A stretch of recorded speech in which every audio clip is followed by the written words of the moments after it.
Halo, assalamualaikum warahmatullahi wabarakatuh. Apa kabar semuanya? Alhamdulillah hari ini kita akan melanjutkan pembelajaran kita di tema 8 ya, lingkungan sahabat kita subtema 3, upaya pelestarian lingkungan, dan kita sudah memasuki pembelajaran ketiga. Namun, seperti biasa, sebelum kita lanjutkan ke pembahasan berikutnya, alangkah baiknya kita berdoa terlebih dahulu. Anak-anak, pada pembelajaran di subtema 1, kamu telah mengetahui jenis-jenis usaha ekonomi. Apa pengaruh kegiatan ekonomi bagi masyarakat? Baiklah, hari ini kita akan menjelaskannya ya. Pengaruh kegiatan ekonomi terhadap kesejahteraan masyarakat. Dalam kehidupan sehari-hari, kita tidak lepas dari kegiatan ekonomi. Kegiatan ekonomi meliputi kegiatan produksi, distribusi, dan konsumsi. Ketiga kegiatan ekonomi ini saling berkaitan satu sama lain. Satu kegiatan ekonomi terhambat akan mengganggu kegiatan ekonomi lainnya. Kegiatan produksi. Apa yang dimaksud dengan produksi?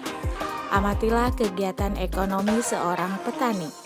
Petani menanam padi di sawah, lalu memberi pupuk dan menyiangi rumput yang tumbuh di sela-sela tanaman padi. Setelah bulir-bulir padi mulai bernas, petani mengusir burung-burung yang berusaha makan bulir-bulir padi itu. Saat padi menguning, itulah saatnya petani memanen. Hasil panen lalu dijual. Dari ilustrasi tersebut, si petani telah melakukan kegiatan produksi. Jadi, produksi adalah kegiatan yang dikerjakan untuk menambah nilai guna suatu benda atau menciptakan benda baru, sehingga lebih bermanfaat dalam memenuhi kebutuhan. Orang yang melakukan produksi disebut dengan produsen. Kegiatan produksi berpengaruh terhadap kesejahteraan pemilik sumber daya ekonomi dan produsen. Sumber daya ekonomi adalah barang atau jasa yang dapat memberikan manfaat atau keuntungan. Sumber daya ekonomi dapat berasal dari sumber daya alam atau sumber daya manusia. Dalam sumber daya ekonomi dapat diolah menjadi modal dasar pembangunan. Kemudian bagi pemilik sumber daya ekonomi akan mendapatkan balas jasa berupa sewa, modal, atau gaji ya. Kemudian juga bisa memenuhi kebutuhan hidup. Sementara untuk produsen akan menyebabkan produsen memperoleh keuntungan. Dan keuntungan tersebut dapat dipakai untuk memenuhi kebutuhan hidup. Kegiatan distribusi. Setiap hari, kamu pasti makan dan mengenakan pakaian ya. Bahan makanan tersebut dihasilkan di suatu tempat tertentu. Pakaian juga diproduksi di tempat tertentu lainnya. Untuk mendatangkan bahan makanan dan pakaian, diperlukan kegiatan penyaluran.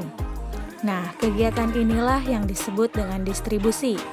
Jadi, distribusi adalah kegiatan menyalurkan hasil produksi dari produsen ke konsumen. Kemudian orang yang melakukan kegiatan distribusi itu disebut dengan distributor. Kelancaran distribusi barang membutuhkan sarana transportasi dan jalan yang memadai. Tujuannya adalah agar hasil produksi dapat segera sampai kepada konsumen dengan cepat dan tepat, sehingga kebutuhan konsumen segera terpenuhi. Kegiatan konsumsi. Perhatikan aktivitas teman sekolahmu ketika waktu istirahat ya, mungkin waktu kalian masuk sekolah ya. Ada yang jajan di kantin, kemudian ada pula yang makan bekal dari rumah. Nah, kegiatan tersebut termasuk dalam kegiatan konsumsi. Jadi, konsumsi adalah kegiatan manusia mengurangi atau menghabiskan nilai guna suatu barang atau jasa untuk memenuhi kebutuhan. Orang yang melakukan kegiatan konsumsi disebut konsumen. Untuk mengonsumsi barang atau jasa, masyarakat mengeluarkan pengorbanan tertentu. Pengorbanan dapat berupa uang atau waktu. Anak-anak, Berdasarkan uraian tadi, kita mengetahui bahwa kegiatan ekonomi dapat berdampak positif terhadap peningkatan kesejahteraan masyarakat. Nah, anak-anak, sekarang kalian coba kerjakan halaman 115 ya. Kemudian setelah itu kalian amatilah di lingkunganmu ya. Setelah itu kemudian tuliskan hasil pengamatanmu dalam sebuah tabel di halaman 116 seperti contoh berikut ini tabelnya ya. Boleh disesuaikan dengan keadaan lingkungan di rumah kalian.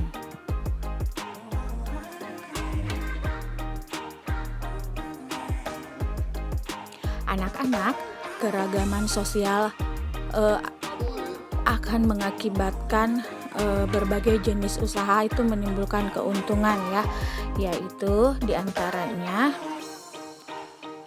tersedianya semua kebutuhan manusia baik barang maupun jasa. Kemudian yang kedua, tumbuhnya sikap saling menghargai sesama warga. Yang ketiga, saling menghargai keragaman ekonomi masyarakat. Kemudian keempat, meningkatkan kesejahteraan warga masyarakat.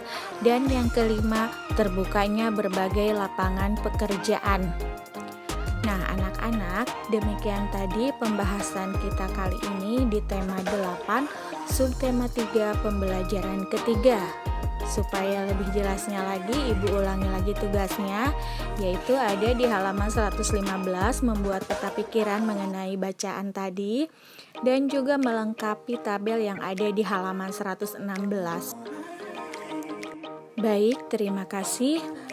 Mudah-mudahan kalian bisa lebih memahaminya untuk pembelajaran hari ini. Wassalamualaikum warahmatullahi wabarakatuh.